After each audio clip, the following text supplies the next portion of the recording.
Good morning, welcome back to Keto in the Chaos. Today is day 11 of the 21 days on keto challenge before Thanksgiving with Emily on keto. I hope it's going well for all of you. It's been going great for me. I've been sticking to my macros since we got home from Disneyland pretty well, and things are going really well this week. I'm feeling pretty great.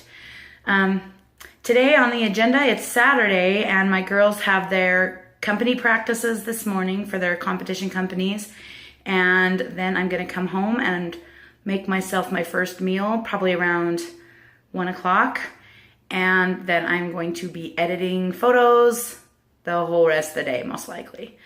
I'd like to say I'm gonna go do something fun, but sadly I have to work because the weekends are the only time I actually have time to deal with my photography business. So that's my plan for today. Again, I apologize for the ramble yesterday. I don't know what was going on with me yesterday, but hopefully I won't be too rambly today. We'll see how it goes. Anyway, I'm heading downstairs, gonna grab a cup of Crio Bru and my Soleil water and head out the door. All right, so we're heading out. I got my cup of Crio Bru, sweetened with a little bit of stevia, and I have half and half in it. Not bad. And I have my little Soleil water container. I love it. I've showed it to you before, but I can measure out a tablespoon and a half up here and just shoot it. I don't recommend shooting a tablespoon and a half of Soleil water if you're just getting started with it. You should really work yourself up to start with a teaspoon or so, work your way up. Add it to water, add Mio drops to it until you get used to it. I'm to the point now where this doesn't bug me, but it still does burn pretty good in my stomach. But it used to make me like almost totally puke, so be careful with the Soleil water. But it's awesome. All right, we're heading out to practice for the day. Okay, so it's almost noon. I'm getting ready to head back over to the dance studio to pick up my girls. I ran my older daughter down to her friend's house a few minutes away, and then I came back and went and did some shopping for my class that I teach at school for next week. And now I am just grabbing a quick dose. This is my second dose of Soleil for the day. I thought I'd share that with you.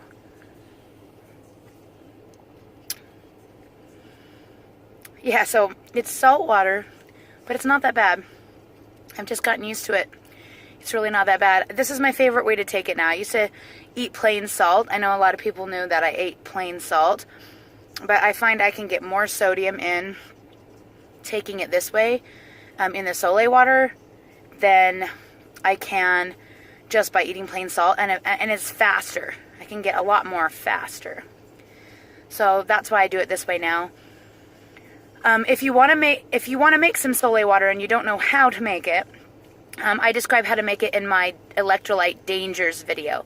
So if you're looking for that, that's in there. I'm thinking about maybe making a shorter one that just talks about Soleil only, that doesn't have all the other information about electrolytes in it, so that it's easier to find, because I get that question quite a bit on how to make Soleil water and what it is. But it's basically super saturated salt water. And if you want to Google it, you'll find the directions. It's spelled S-O-L-E with a little accent over the top. You can just write S-O-L-E and it will still pop up. Soul, it looks like soul water, like the fish. Anyway, I just thought I'd give you that little tip.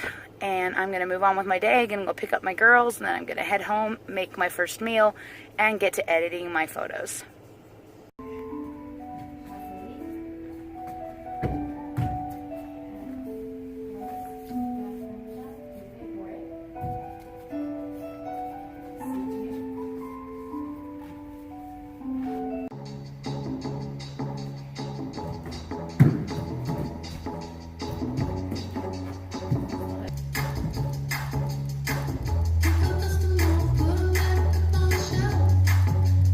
Little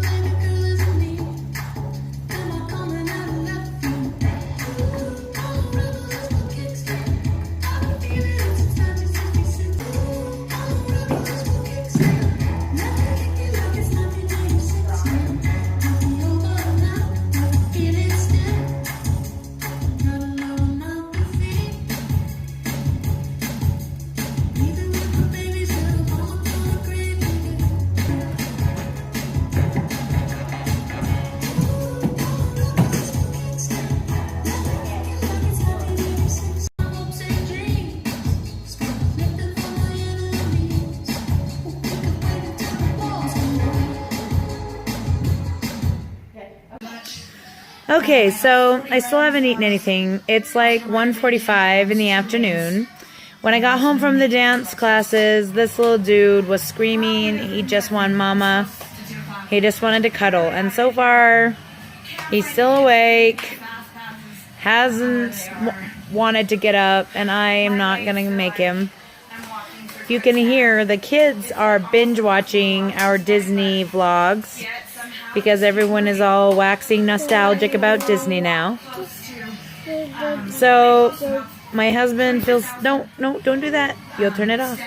My husband's feeling sorry for me, so he is actually downstairs cooking me up an interesting breakfast. So I just had this thought on the way home from dance that in October, we never really got to do our traditional Halloween dish. And this year being keto, I didn't think we could, but then I was really thinking about it and I thought we could do that.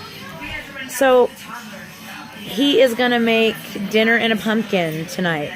And we are going to use Miss Kay's recipe for her really yummy hamburger concoction that she makes with cream cheese and sour cream. We're just throwing in like 3 pounds of ground beef, cream cheese, a whole entire bar of 1/3 less fat cream cheese, a cup of sour cream, some water chestnuts, and we're just going to mix that up with some seasonings, and then we're going to put it, well, first we'll cook it, and then we're going to put it inside a pumpkin and bake it in the oven, and then, so we've added all of our ingredients into Chronometer as a recipe for 9 servings, and it's pretty high fat, and so I had to be careful with my first meal. I had to go a little lower fat than I usually do in order to make room for that dinner tonight. We're going to make that recipe in the pumpkin. We're going to weigh the recipe, the ingredients. Okay, that's not even right. We're going to weigh them as we put them in, and then we're going to take the whole concoction and put it in a bowl and weigh it. Then we're going to put it in the pumpkin. We're going to cook it for an hour, bake it for an hour. Then we're going to scoop all of the hamburger back out and weigh it again. That way we can divide the number by 9. Maybe we don't need to weigh it the first time. Oh man, I'm confused now. My husband knows what we're doing. Anyway, we're going to divide it by 9 so we know exactly how much to weigh out for the recipe that we put together. That way we don't have to worry about all the different ingredients. It'll be pretty close. And then I'm just going to measure out a 1/4 cup of cooked pumpkin. That's about 2 to 3 net carbs for pumpkin, for cooked pumpkin. Please don't push that. Please stop it. Please stop it. Sorry. Anyway, that's what we're going to attempt to do tonight. I have no idea if it's going to turn out, but it sounds good, and I want to try it before November is over. And we happen to have 3 extra cooking pumpkins that we bought in October to use for Thanksgiving. So we have plenty to use for Thanksgiving. And if this works out, I'm happy because that's one of my favorite holiday meals. Jasper, please stop it. Please don't kick me. Jasper. I don't feel like I'm ever going to escape this bed. And like I said, I have a lot of photo editing to do. And they are watching me riding the Matterhorn right now, and it's pretty loud. So I am going to take your leave, and I will see you again when I have something to show. Okay, finally, 2 o'clock, and it's the first meal of the day. I've got like a 1.5 cups of green beans, 2 slices of provolone cheese, a 250-gram chicken breast just grilled up, and 227 grams of the Fage Greek yogurt with my orange meal. That's going to be the first meal of the day. Disney videos, and I am finally getting to editing these photos. As you can see, I have put this couple on a new background. Let's see, where is my layers window? I don't know why that's not here. There we go. Okay, so you can see if I add the background back in, that's what it originally looked like. I just shot this in their house using a bounce flash. It was all I had, so it works. Anyway, I took them out of the background. As you can see, they are taken out. I'm missing part of the girl's leg. I am gonna have to figure out why.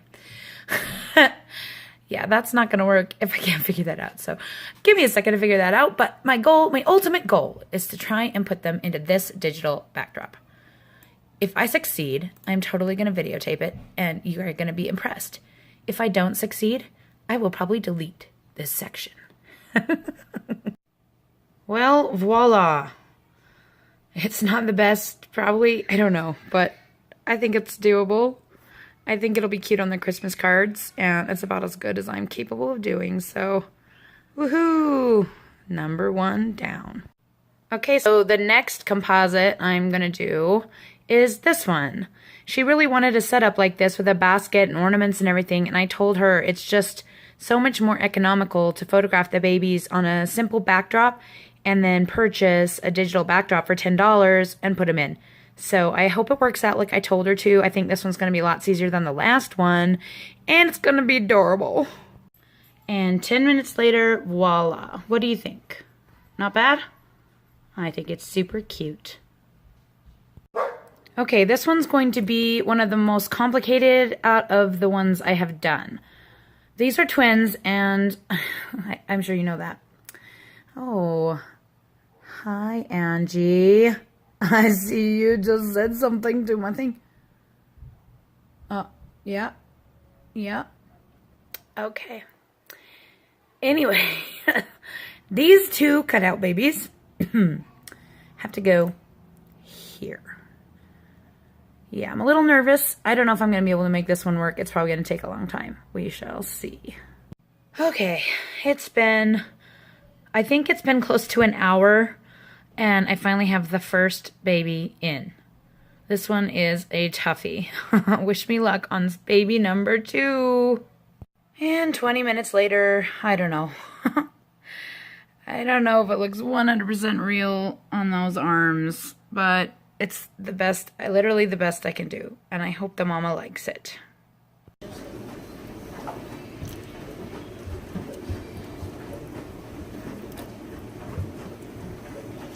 Okay, so we're weighing our whole recipe that we made. So I put it all into chronometer. We have to subtract 665 grams for the bowl. And then we're going to divide it by 9, and each of those will weigh out as a serving. Okay, so I want 2 servings, so we're going for 626. That's 211, 425, 583, 672. Too much. 639. 631, 622. There you go, 626, right on the money. Woohoo, there's my serving. And I'm gonna add probably a half a cup of pumpkin to it. Okay, so I'm gonna add 64 grams of pumpkin. That's 35, 50, that's 65, that's close enough. Yummy, yummy. Hey guys, I'm sorry that I didn't get a chance to go down and film my husband making that awesome dinner tonight. I really wanted to make a how-to video, but just in case it worked, because it was a total experiment. So, but I was too busy editing and I just couldn't go down, and it took a lot of prep. I didn't have time to be down there with him. So we actually used 3 pounds of ground beef, an 8-ounce cube of cream cheese, 1/3 fat cream cheese, 1 cup of regular sour cream, salt, pepper, whatever spices my husband felt like putting in, a can of water chestnuts, and a bunch of mushrooms. And he even put a few green beans in it, though I think it could be fine without green beans. We don't usually put green beans in the regular one. So, one thing we found out, we baked it for an hour in this pumpkin. So like we opened up the pumpkin, well he opened up the pumpkin, scooped out all the seeds, and first we cooked, he cooked the meat and everything, and then put it into the pumpkin after it had been cleaned out. Then put it in the oven and baked it for over an hour. it still could have baked a lot longer, I think. The pumpkin is not quite finished. We had to microwave it to make it a little bit softer. And usually you can just like scrape it out with fork and just put it on. It was also really soupy. And we're like, why is it so soupy? And then we realized, oh, it's because we omitted the rice. And the rice must soak up most of the fluid from the pumpkin. But even so, it's still a really cool soupish kind of dish. It tastes amazing. And the pumpkin in it is just right. And it's perfect. So, ground beef, sour cream, cream cheese, spices, onion, mushrooms, water chestnuts, and green beans if you want to. And that's the recipe. Anyway, I'm gonna go eat it now, and I hope you guys enjoyed that dinner, because I'm going to. Last one, finally done. That took me 8 hours. Probably the longest photo shoot editing session I have had in years. But these babies are beautiful and worth every second, and I hope their mama appreciates it. Wow, okay, so that was a lot of work. I just hope that sitting in that chair for 8 hours has not damaged my, or encouraged my water weight to come back on after I just got it off right before my weigh-in. My hands are feeling kind of swollen, and my ankles are. Tends to happen to me if I have to sit for a long time and use the mouse a lot. But here's hoping. I really hope I am not going to put on any water weight before my weigh-in tomorrow. That's all I have to say about that. But either way, it's going to be what it's going to be, and I will see you guys tomorrow for an official 45-week weigh-in, and for day 12 of the 21 days on Keto Challenge before Thanksgiving with Emily on Keto. Let me know how your day went today. If you're new to my channel and you have a channel, please link it below, or not link it, but let me know below and I will check you out. I'm always looking for new content to watch, and I love watching people's journeys. Anyway, I'll see you tomorrow.